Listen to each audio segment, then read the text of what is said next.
Perang antara Belanda melawan Spanyol selama 80 tahun, dari tahun 1568 sampai 1648 telah mendorong Belanda untuk mencari daerah jajahan ke Nusantara.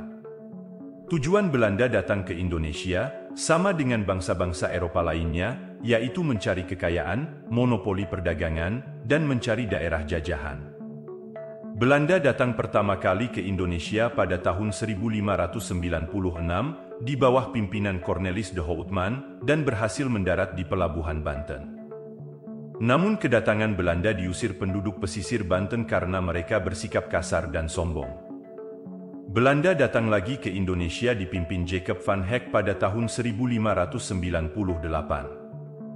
Pada tanggal 20 Maret tahun 1602, Belanda mendirikan kongsi dagang bernama VOC, Verenigde Oost-Indische Compagnie, dengan tujuan sebagai berikut. Pertama, menghilangkan persaingan yang merugikan para pedagang Belanda. Kedua, menyatukan tenaga untuk menghadapi persaingan dengan bangsa Portugis dan pedagang-pedagang lainnya di Indonesia. Ketiga, mencari keuntungan yang sebesar-besarnya untuk membiayai perang melawan Spanyol. Kepemimpinan VOC dipegang oleh Dewan beranggotakan 17 orang yang berkedudukan di Amsterdam. Oleh pemerintah Belanda, VOC diberi oktrau atau hak-hak istimewa sebagai berikut. Pertama, dianggap sebagai wakil pemerintah Belanda di Asia. Kedua, memonopoli perdagangan. Ketiga, mencetak dan mengedarkan uang sendiri. Keempat, mengadakan perjanjian dan melakukan perang dengan negara lain. Kelima, menjalankan kekuasaan kehakiman dan melakukan pemungutan pajak.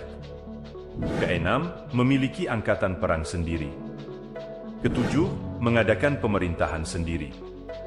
Untuk melaksanakan kekuasaannya di Indonesia, diangkatlah Gubernur Jenderal VOC antara lain sebagai berikut. Peter Both, yaitu Gubernur Jenderal VOC pertama yang memerintah tahun 1610 sampai 1619 di Ambon. Jan Pieter Zoonchun, yaitu Gubernur Jenderal VOC kedua yang memindahkan pusat VOC dari Ambon ke Jayakarta. Batavia atau Batavia adalah nama yang diberikan oleh orang Belanda pada koloni dagang yang sekarang tumbuh menjadi Jakarta, ibu kota Indonesia. Batavia didirikan di pelabuhan bernama Jayakarta yang direbut dari kekuasaan Kesultanan Banten. Sebelum dikuasai Banten, bandar ini dikenal sebagai Kalapa atau Sunda Kalapa dan merupakan salah satu titik perdagangan kerajaan Sunda. Dari kota pelabuhan inilah VOC mengendalikan perdagangan dan kekuasaan militer dan politiknya di wilayah Nusantara. Nama Batavia dipakai sejak sekitar tahun 1621 sampai tahun 1942 ketika Hindia Belanda jatuh ke tangan Jepang. Nama Batavia diambil dari nama suku. Batavia sebuah suku Germanik yang bermukim di tepi Sungai Rhein pada zaman Kekaisaran Romawi. Bangsa Belanda dan sebagian bangsa Jerman adalah keturunan dari suku ini.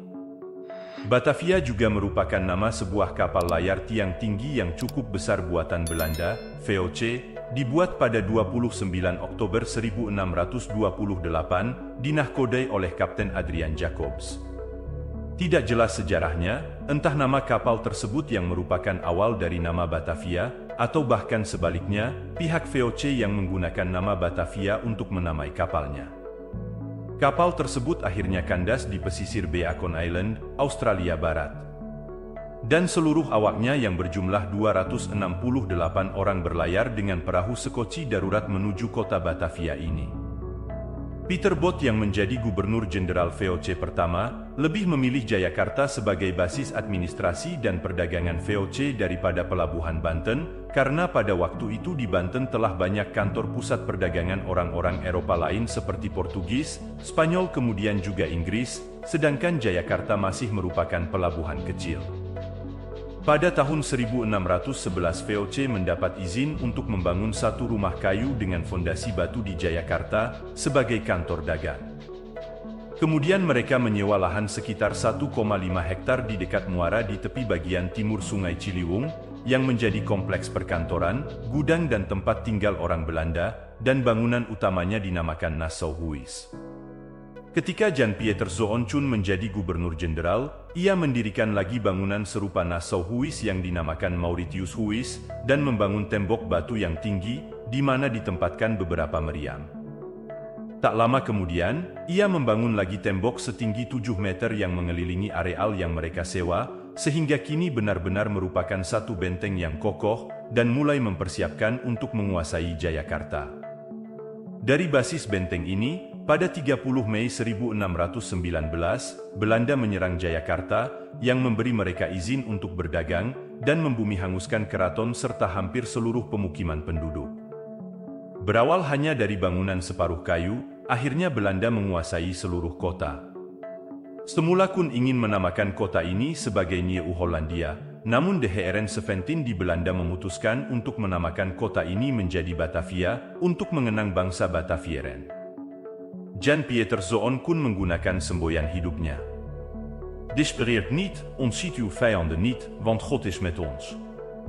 Menjadi semboyan atau motto kota Batavia, singkatnya Despereert niet, yang artinya jangan putus asa. Pada 4 Maret 1621, pemerintah Stad Batavia atau Kota Batavia dibentuk. Jayakarta dibumiratakan dan dibangun benteng yang bagian depannya digali parit. Di bagian belakang dibangun gudang juga dikitari parit, pagar besi dan tiang-tiang yang kuat. Selama 8 tahun kota Batavia sudah meluas 3 kali lipat. Pembangunannya selesai pada tahun 1650.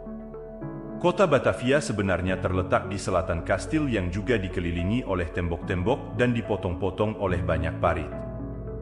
Beberapa persetujuan bersama dengan Banten tahun 1659 dan Mataram tahun 1652 menetapkan daerah antara Cisadane dan Citarum sebagai wilayah kompeni. Baru pada akhir abad ke-17 daerah Jakarta sekarang mulai dihuni orang lagi, yang digolongkan menjadi kelompok budak belian dan orang pribumi yang bebas. Pada 1 April 1905, nama Stad Batavia diubah menjadi Gemeente Batavia. Pada 8 Januari 1935, nama kota ini diubah lagi menjadi Stad Gemeente Batavia. Setelah pendudukan Jepang pada tahun 1942, nama Batavia diganti menjadi Jakarta oleh Jepang untuk menarik hati penduduk pada Perang Dunia Kedua. Sejak proklamasi kemerdekaan Republik Indonesia tahun 1945, Jakarta menjadi pusat kegiatan politik dan pemerintahan pada masa awal kemerdekaan. Kemudian, secara resmi pada tahun 1966 Jakarta menjadi ibu kota negara. Sebagai ibu kota negara, Jakarta berkembang pesat dengan dibangunnya lokasi bisnis, akomodasi, hingga kedutaan besar bagi negara-negara sahabat.